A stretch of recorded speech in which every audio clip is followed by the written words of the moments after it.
Bonsoir. Bonsoir. Au fait, je voulais juste vous féliciter vu que c'est la troisième édition. Je voulais juste savoir comment vous avez eu l'idée de créer cette belle initiative. Eh bien, tout simplement, moi j'ai vécu le ramadan au Liban, j'ai vécu aussi le ramadan en France.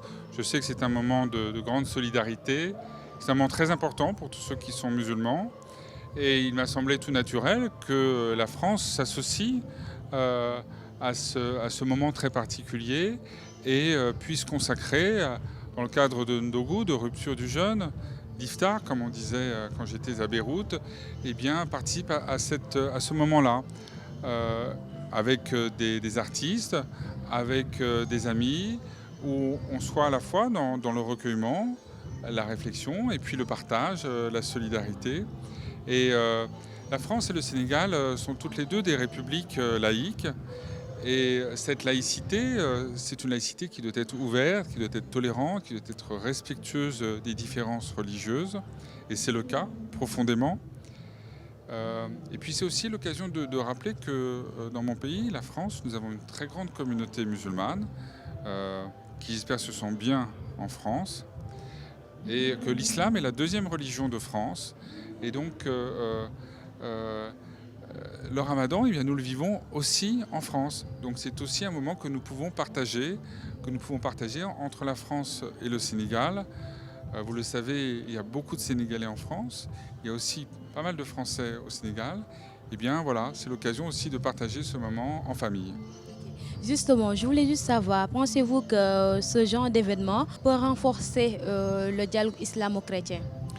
Oui, je pense que c'est important parce que d'abord c'est important de marquer le respect, le profond respect que chacun doit avoir envers la religion de l'autre qui n'est pas forcément la sienne.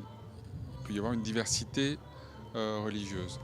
Et c'est important aussi qu'entre la France et le Sénégal, eh bien, on puisse partager, bien sûr, une histoire, un patrimoine, des valeurs aussi, mais aussi qu'on puisse partager des moments comme cela, qui sont des moments de fête et de recueillement, de solidarité et d'esprit.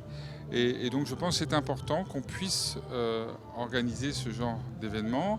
Et vous parlez du dialogue islamo-chrétien, je pense que c'est important aussi que chacun se comprenne mieux. Que, vous savez, les malentendus, c'est toujours un peu dangereux. Voilà. Surtout que vous avez toujours des extrémistes, des esprits obscurantistes qui ne connaissent pas les textes religieux, qui les déforment, qui les transforment et qui les éloignent totalement de leur esprit. Et donc qui essayent forcément toujours un peu de construire sur des, euh, des éventuelles incompréhensions. Donc c'est important de toujours avoir en tête ce dialogue islamo-chrétien, puis je dirais ce dialogue plus général entre toutes les religions. Euh, et ce moment, cet iftar, cette rupture du jeûne, est l'occasion voilà, pour chacun de participer à ce moment et à cet esprit. Euh, voilà, donc je suis heureux qu'on puisse le faire ici, ensemble, à la résidence de France, avec un très grand artiste, puisque nous avons ce soir le grand maître de la Kora, Ablaye Sissoko, qui va, j'en suis certain, nous illuminer, nous inspirer pendant tout ce mois saint du Ramadan.